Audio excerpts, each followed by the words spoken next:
Sony, no longer interested in providing indies for their platform. PS5 will no longer have the variety and the different styles and games that the PlayStation is known for. That's the narrative that's being built ever since Sony released a statement to the Wall Street Journal stating that the PlayStation 5 is aimed at the hardcore, that they're pushing for big AAA exclusives, and that they're pushing towards the third-party industry, trying to get timed third-party exclusive, timed AAA content, or exclusive content, all that stuff, the whole shebang. And when asked about indies, Sony's saying they're not so much making a push for it, but they did say that, hey, naturally, with the success of the platform, indie platformers will develop games. Those words didn't bring much confidence to the industry sector of gamers who love indie games, gamers who love, the lower, games from, not so much from the big publishers, but from the smaller publishers because of their creativity and solid gameplay. This concerned a lot of gamers, and it went from concern to now it's fact PlayStation 5 won't have these games, and that Sony's got cocky, right? So let's digest this real quick. Let's break this down for a little bit, right? If for anything else, what I'm going to say in the next 2 minutes is all you really need to hear, and you could just simply stop the video because I'm just going to go straight forward and straight to the point, all right? From a business sense, right? Just looking at it from a financial perspective, it makes absolutely no sense for Sony to abandon indies or for Sony to try to force consumers who will eventually buy the PlayStation 5 and push them only towards AAA games and forget about the indie games or, the single A games or double A games. It does not make financial sense for Sony because the reality is this. When a developer or a publisher, indie publisher, makes a game on PlayStation, right, and sells it, whether it's through the PSN store or maybe if there's a physical release, Sony gets a royalty fee from that. That means any indie game sold, Sony gets a check. Any AAA game sold, Sony gets a check. Any DLC that's sold, Sony gets a check, because that's how they make their money from third party who sell games on their platform. And that's why Sony wants you to play games on their platform because they get paid. If you buy an indie game on Steam, Sony doesn't see no money. If you buy an indie game on Origin or Xbox or Nintendo, Sony doesn't see that money. They don't get royalty check. They get royalty checks. They get these little small payments anywhere between 10% to 30 up to 30%. Those are details strictly between Sony and the publisher, right? But any game sold on the PlayStation platform, right? Sony gets a check, right? It's not like gamers who buy indie games are competing with AAA games because the gamer's going to choose what they want to play. So if you choose to only buy indies on PlayStation, Sony's going to make money off it. If you choose to only buy AAAs, Sony's going to make money off it. If you choose to buy both, a mixture of both, along with the single A and double A games, Sony's going to make money off that. So it doesn't matter. So it doesn't make financial business sense for Sony to stop selling indie games on the PlayStation 5 simply because they only want AAA games. No, it doesn't matter. It doesn't matter what content you buy. Whatever content you buy from whoever you buy it from, doesn't matter the developer, it doesn't matter the publisher. If you bought it on a PlayStation console, Sony gets a check. That's all the reality is for them as when you buying these products on the PlayStation, okay? So then with that said, why would Sony make a statement of they're pushing for big exclusives? They're pushing for big AAA contents. Why the conversation about that? Why not say the same thing across all topics and titles, right? It's simple. Marketing, right?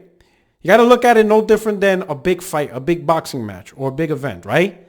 It's the main event headliner that sells the tickets. It's the Mayweather and Pacquiao, the Mike Tyson versus Holyfield, That is what sells the tickets. Those sells the tickets. The undercard fights, all those fights have undercard fights of, championship fights from the lower divisions.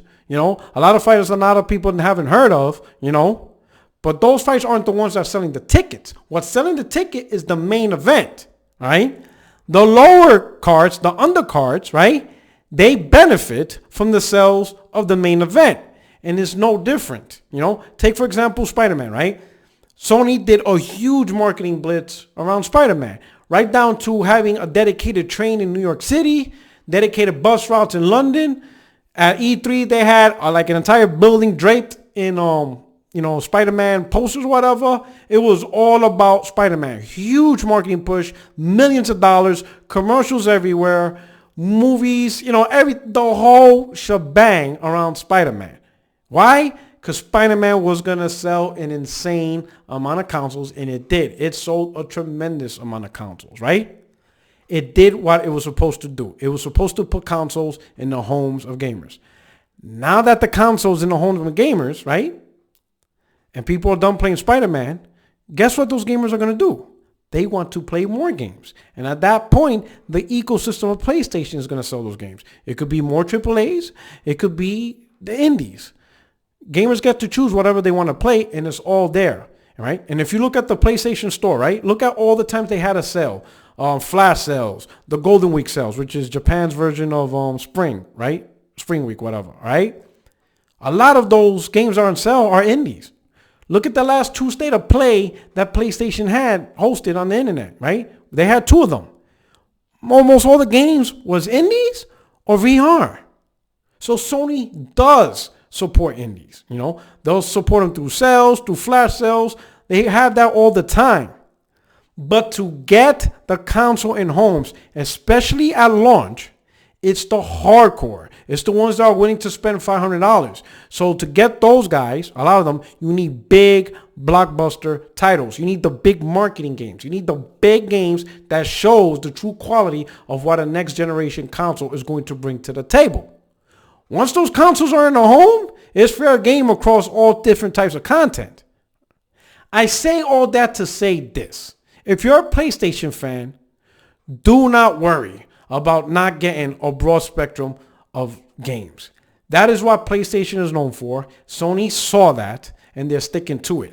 They know having a vast library of games across all genres to the best of their abilities, right? Across from the lowest level indie to the biggest AAA blockbuster. They understand this broad spectrum caters to a console that's across 168 countries across the globe or something like that. It's a huge, insane amount of consoles that's servicing countries all over the world. And everybody has different tastes. So Sony knows they have to cater to many different regions. You're going to get the content on PlayStation 5. The only exception would be sales.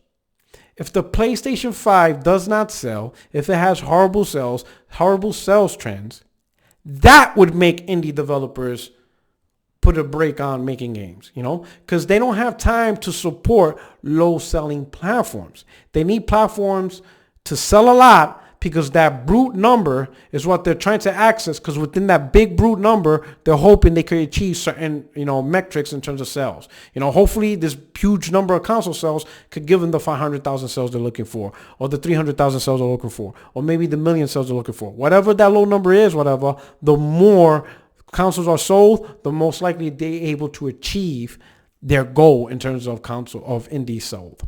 Does that make sense?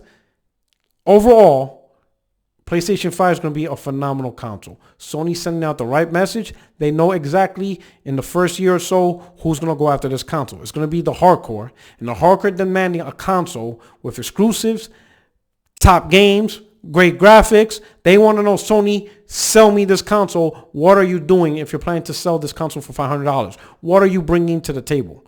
And that's what they're doing right now. They're sending a powerful message. Now, over time, the message is going to evolve, because you have to evolve the message. A lot of gamers call it, you're just changing the narrative, whatever. No, Sony knows that certain periods, the console is going to attract a certain audience. In the beginning, it's going to be the hardcore. The hardcore is going to set the narrative. The hardcore is going to be like, man, the graphics are great. Man, the AAA blockbusters are awesome. These new IPs are great. Or the hardcore could come out, man, the graphics suck. These new IPs are garbage.